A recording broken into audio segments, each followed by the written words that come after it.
Shalom, shalom, Bapak Mama, berikanlah salam kita kepada saudara kita yang ada di sebelah.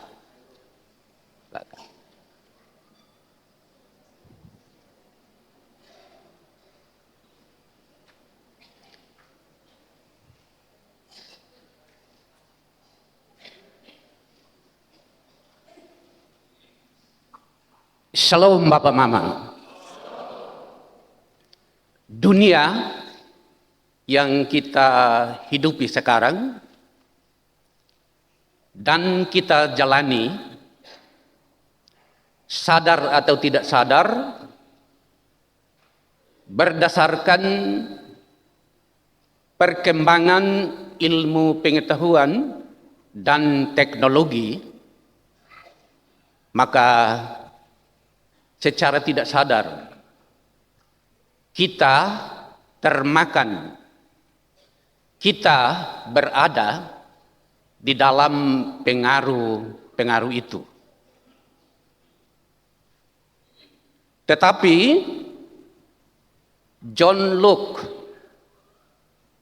seorang ahli ilmu jiwa anak, di dalam bukunya dia menulis bahwa bayi atau anak yang lahir dari seorang perempuan ibarat seperti kertas putih yang bersih, yang berpegang peranan untuk menulis jiwa pribadi bayi itu adalah Sang Pencipta, yaitu Tuhan, dan juga turut berperan Bapak dan Mama serta lingkungan yang ada di sekitar kita. Di dalam pertumbuhan anak itu yang sangat-sangat berpengaruh terhadap jiwa, psikologinya, intelektualnya, karakternya, itu adalah lingkungan.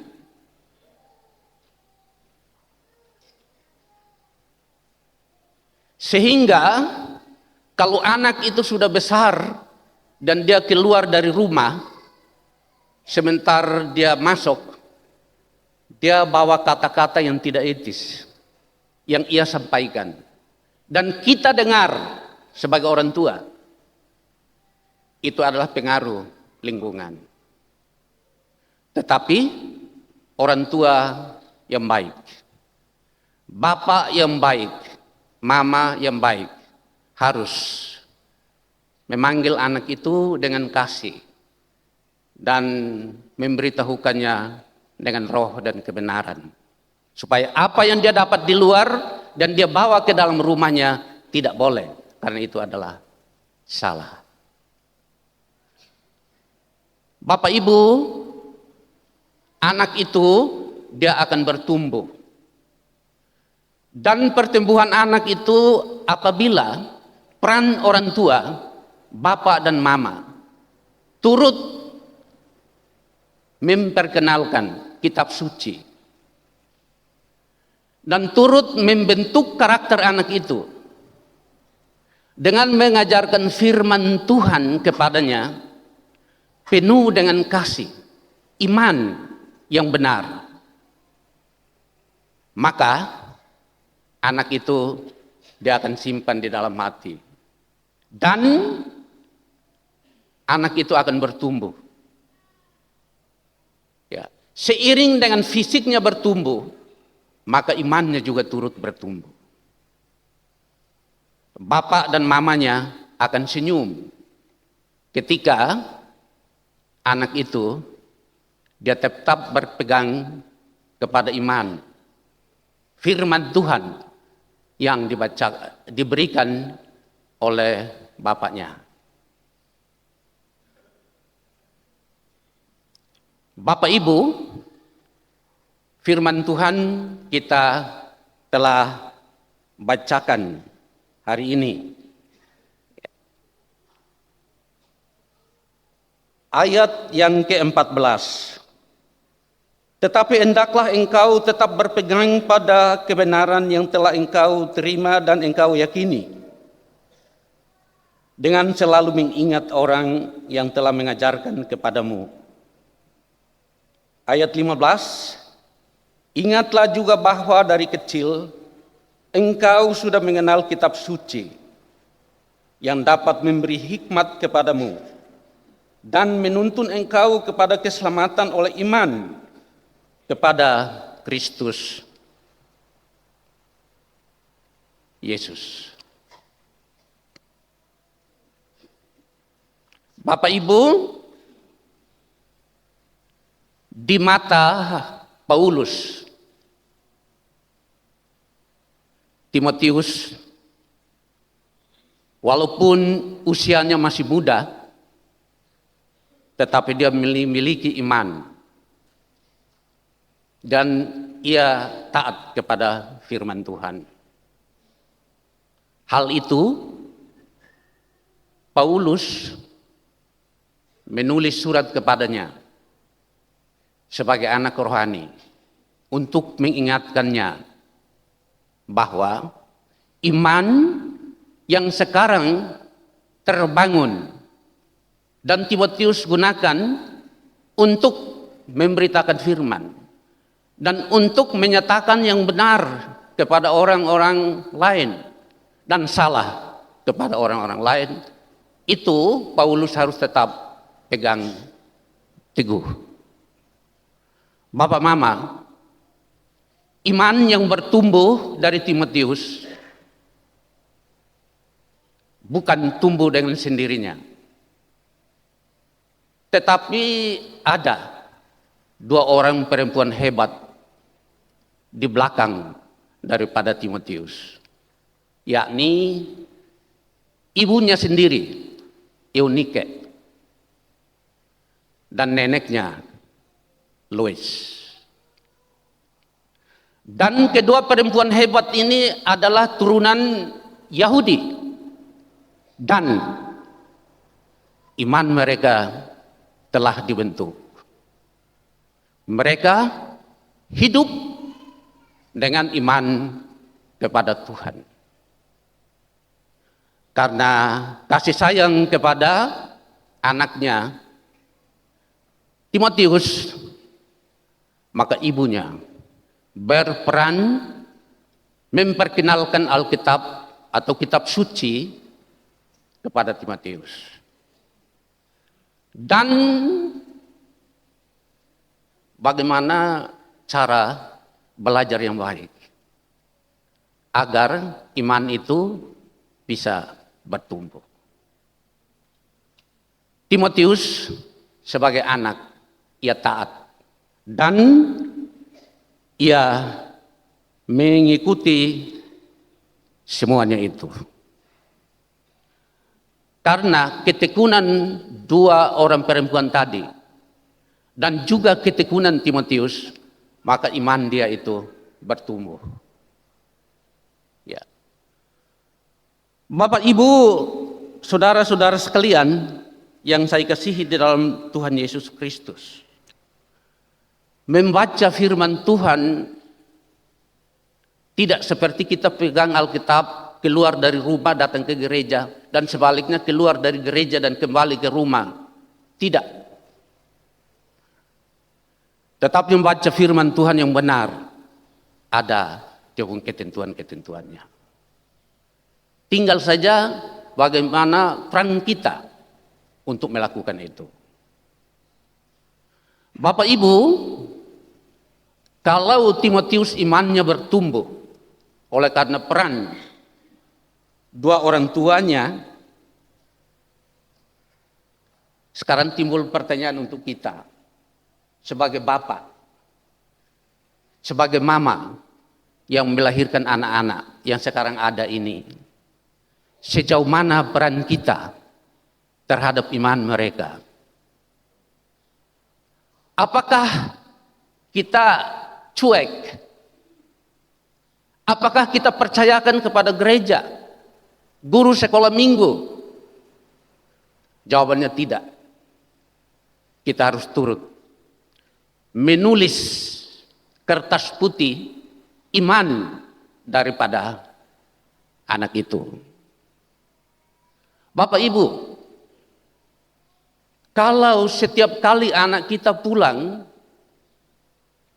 membawa tingkah laku yang membuat kita menangis sebagai orang tua, bapak dan mama, apakah kita senang melihat itu? Bapak Ibu, kewajiban sebagai orang tua harus turut membentuk iman daripada anak itu. Sehingga di dalam ia bertumbuh, ia besar, dia sekolah, baik di PAUD sampai kepada perguruan tinggi. Dia mengikuti pendidikan itu dengan takut dan gentar kepada Tuhan. Bukan hanya pergi kuliah pikul buku, kembali juga pikul buku, di dalam tas itu kosong. Bapak Ibu Saudara sekalian, kita harus turut membentuk. Dan kepada kita, yang walaupun kita sudah tua, tetapi kita punya mama, kita punya bapak yang masih hidup. Atau ada anak-anak yang ada di sini sebagai pemuda. Kalau peran orang tua kita itu dia sudah lakukan, bagaimana tingkah laku kita terhadap mereka. Banyak anak yang ketika kalau dia jalan dengan orang kaya, punya anak, dan dia jalan dengan mama, teman tanya, oh ini mamamu? Tidak, ini tante yang kita bertemu di pasar. Dia menyangkal mamanya yang melahirkannya. Dan itu kenyataan di mana-mana. Apabila orang lain perlu tidak lagi lewat orang tua. Halo, teman, kita bertemu di sini. Siap. Tidak buka pintu, panjat jari jendela, lalu bertemu. Nanti siang baru kembali. Oleh sebab itu, kepada anak-anak yang ada dan pada saat ini, apabila anak-anak ingin untuk masa depan itu bagus, 10 hukum, hormatilah ibu bapakmu, supaya apa yang Anda cita-citakan diberikan Tuhan kepadamu. Bapak Ibu, Saudara sekalian, ketika kita membaca firman Tuhan itu dengan iman dan benar, maka Tuhan akan memberikan hikmat. Hikmat itu artinya roh, kebenaran untuk kita pakai, bergaul dengan tetangga, kita pakai bergaul dengan orang lain. Ya. Jadi kita tidak sombong. Ya. Bapak Ibu, Timotius seperti itu. Ketika ia masih kecil, ia bergaul dengan firman Tuhan. Walaupun dia sudah beriman, tetapi dia tidak sombong. Dia bergaul dengan sesama dan dia turut membentuk karakter mereka. Bapak Ibu, Saudara sekalian, khususnya kepada pemuda yang hadir pada kebaktian ini. Apakah adik-adik itu sadar betul bahwa hidupmu adalah anugerah Tuhan? Karena ada orang mempersalahkan Tuhan. Menurut dia Tuhan menciptakan dia salah. Dia maunya harus sama dengan temannya ini. Kalau ada pikiran-pikiran pemuda seperti itu, bertobat. Selidikilah dirimu. Di dalam Tuhan menenun Anda, apa yang Tuhan taruh di situ bersama. Tentu kecantikan, ganteng, memiliki suara yang bagus, merdu, bisa main organ, piano, bisa menari. Itu sudah ditaruh Tuhan ketika penciptaannya. Lalu pemuda-pemudi mau cari apa lagi? Mau minta apa lagi? Oleh sebab itu, maka yang perlu kita lakukan itu adalah carilah Tuhan dengan membaca firman Tuhan dengan takut dan gentar. Bapak Ibu, Rasul Paulus percaya bahwa firman itu berkuasa. Ya, firman itu berkuasa dan mempunyai kebenaran. Ya. Jadi Bapak Ibu, kalau kita belajar dengan hikmat, iman, maka Tuhan akan memberikan roh, kita rasakan kuasa penyertaan dalam hidup kita. Begitu. Ya. Timotius, dia melakukan itu dalam hidupnya. Ya. Sehingga Bapak Ibu Saudara sekalian, maka Tuhan memberikan dia hikmat dan kebenaran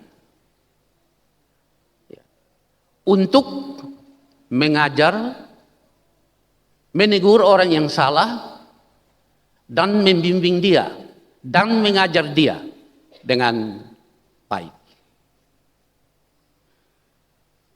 Kalau begitu Bapak Ibu Saudara sekalian, sekarang Bapak Mama pilih, mau dia tiap hari itu ditegur oleh karena perbuatan kita yang salah, oleh hamba Tuhan, oleh istri, oleh suami,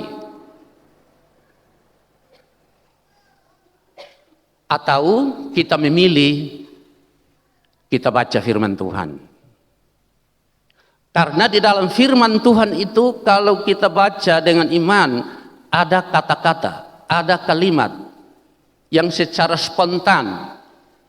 Kalau tadi saya mencuri, ketika baca jangan mencuri, dia sudah tegur beta, oh berarti salah. Jangan berbahasa yang kotor. Oh tadi beta omong kotor di sini, itu tidak benar. Gitu. Jadi menurut pedagogik, ilmu mendidik, belajar itu merubah tingkah laku. Kita rubah sendiri, begitu. Dari yang belum tahu menjadi tahu. Dari tukang maki menjadi orang yang sopan, karena kita belajar firman Tuhan. Dengan demikian Bapak Ibu Saudara sekalian, kita dilengkapi dengan roh dan kebenaran. Bapak Ibu Saudara sekalian, Timotius adalah anak rohani daripada Paulus. Paulus dia mengangkat jempol kepada Timotius. Sehingga ketika ia ada di dalam penjara, ia tetap mengingatkan Paulus lewat tulisannya. Ya. Jadi, Bapak Ibu, kalau kita taat beribadah berarti baca firman Tuhan tepat waktu, ikut persekutuan PA, pemuda dan lain-lain, datang ke gereja, ada kalanya kita menderita.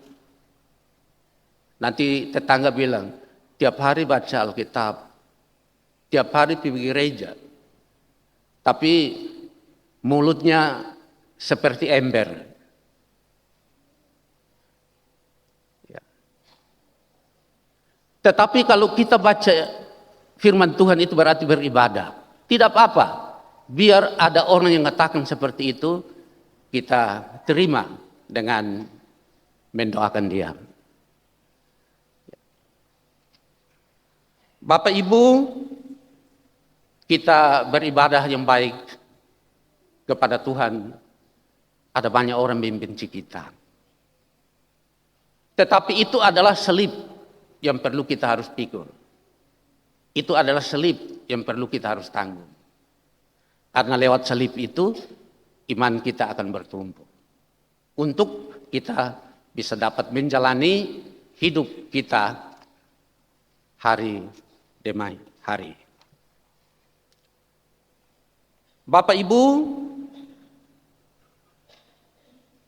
firman Tuhan hari ini berikan pesan kepada kita. Apakah Bapak Mama sudah menuntun anak-anak kita di rumah itu membaca Alkitab dengan iman dan benar? Itu yang pertama. Yang kedua, apakah kita sudah turut membentuk karakter anak-anak kita dengan membaca Alkitab? Dengan perilaku anak itu akan berubah. Gitu.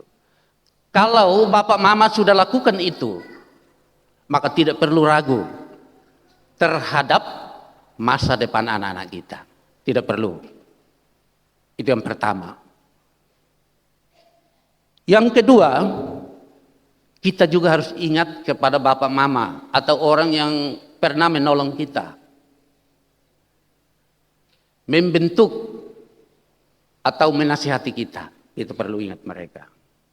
Sehingga kalau kita guru itu diberikan julukan pahlawan tanpa jasa. Begitu. Kita harus ingat mereka karena itu firman Tuhan. Lalu kepada pemuda-pemudi yang tadi saya omong, apakah kita sadar betul bahwa sekarang ini kita dipengaruhi, dibesarkan, dituntun bukan lagi oleh Bapak Mama, tapi oleh karena HP. Ya. Kalau pemuda-pemudi tidak senang apa yang saya omong ini, saya minta maaf. Tapi kalau iya, bahwa selama ini di rumah, di jalan, di kampus, semuanya itu dituntun oleh HP, alangkah indahnya bertobat. Dan manfaatkan alat teknologi itu dengan hal yang baik. Kalau dipakai untuk konsultasi, dipakai untuk belajar, saya kira itu yang penting. Tapi kalau kita pakai untuk hal-hal yang tadi saya katakan itu tidak bisa. Bapak Mama, di antara kita masih ada orang yang setia kepada Tuhan. Di antara orang yang masih jujur terhadap dirinya. Salah satu contoh, Pak Johan Nenom Nanu mungkin ada di sini. Dia punya anak nona. S1 kimia murni di Undana. Setelah itu Bapak Johan kalau untuk lanjutkan S2 tidak mampu. Kuliah sudah tembus. Tapi apakah biaya siswa? Sudah tembus. Jadi karena kejujurannya, maka sekarang 2 minggu yang lalu dia sudah ikuti pendidikan di Universitas Gajah Mada. Dan Bapak Mama, coba kita tanya bapak-bapak kita yang pernah ke Universitas Gajah Mada. Lingkungannya itu juga mengedukasi. Di dalam kompleks itu juga mengedukasi. Apalagi dosen-dosennya.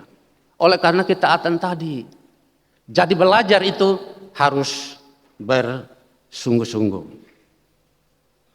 Bapak Ibu, saudara sekalian, memang ikut Tuhan itu harus menderita. Dan sekarang saya tahu bahwa Bapak Mama ada yang menderita menderita oleh karena firman Tuhan. Bapak Ibu, semua yang saya katakan itu membantu kita melandasi iman kita, kepercayaan kita untuk kita berjalan dengan yang baik. Kalau kita opa-opa yang tidak setia membaca firman Tuhan, kita pikun. Sebentar tabrak sini, sebentar tabrak sana, sebentar tabrak sana.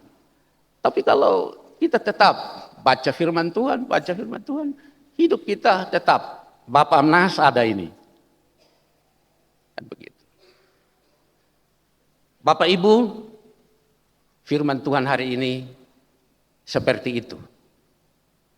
Terima, dan kalau kita belum melakukan apa terhadap diri kita dan cucu dan anak kita, maka kembali dan lakukan supaya Bapak Mama dengan senyum menyaksikan langkah-langkah mereka ke hari depan. Amin.